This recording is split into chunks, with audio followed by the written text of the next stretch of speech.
Yeah, in terms of the challenges that women are still faced with, there's been a lot of research done on that subject because there are more women in college today than there are men. And there are more women in professional jobs than men. And in fact, there have been more women in those jobs since 2002. It's time that we should have been closing the gaps, not only on pay.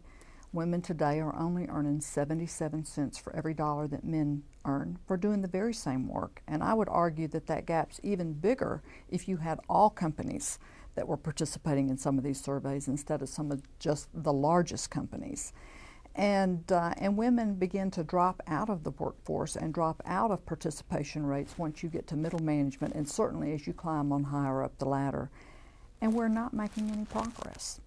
And you know, I would have told you when I came out of college in 1978, it was experience that was the big breaker, that we'd not had the opportunity to have the same experience to be qualified.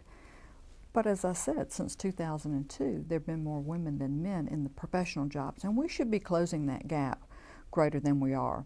So what some of the studies say, and I believe, based on what I've read, that these are very accurate statements, is that there are a couple of things. The number one thing is bias. There's still an awful lot of bias in the workforce.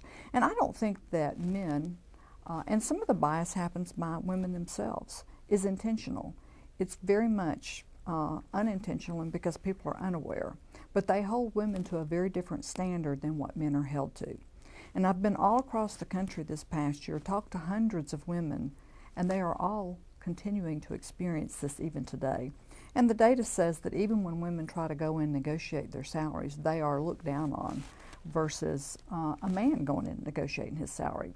But today, 60% of women are the primary breadwinner of their family. Working women, or 60%, are the primary breadwinner of their family. So there's no reason for people to say that women don't have as much right to go in and be negotiating for as much salary as men.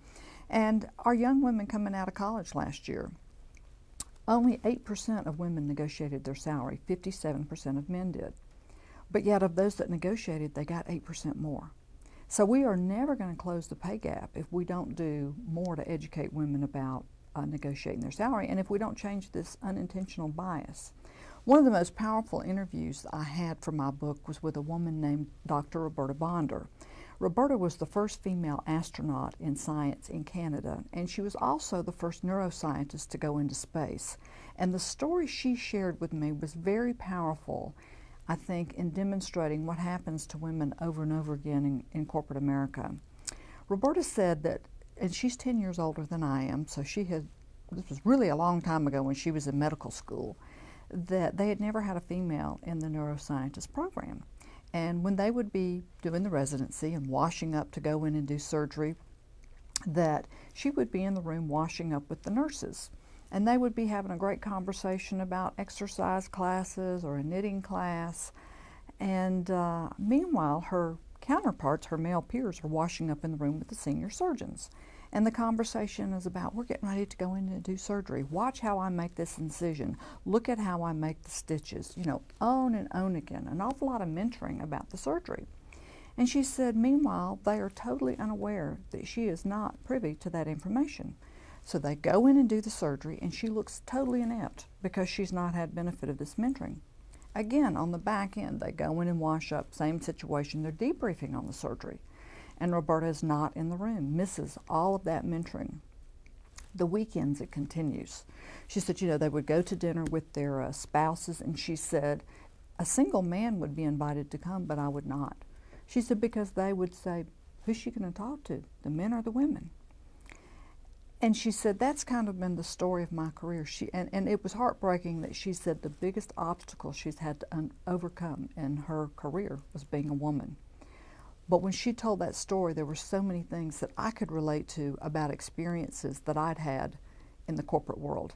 And so I don't think that men tend to leave women out. I think they're just not aware of it.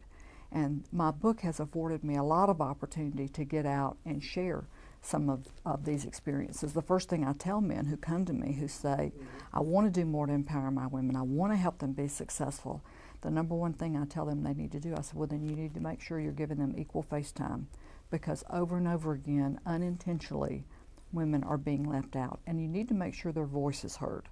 Too many times women sit around a table and they try to say something, and this happens to minorities too. They're sitting around the table, they try to say something 2 or 3 times, and nobody hears them. All of a sudden, a smart man picks up on what they've been trying to say and mentions it. Everybody goes, what a great idea. And what's critical about that is you get to the end of the meeting and they're chalking up the great ideas, and instead of giving her credit for the great idea, they give him credit. And that's what people remember when they start doling out the really, good assignments to people.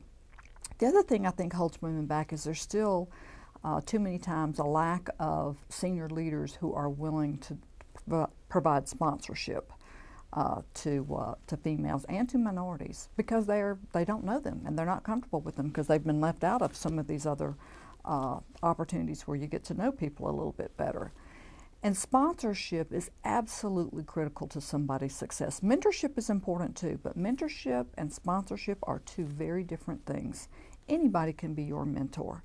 There were people who were 2 levels lower than me in my organization who mentored me, who came in and taught me about some new technology that was coming out. They were great mentors to me. But a sponsor is very different. A sponsor is somebody who has a seat at the decision-making table where decisions are made about who's going to go in the senior jobs.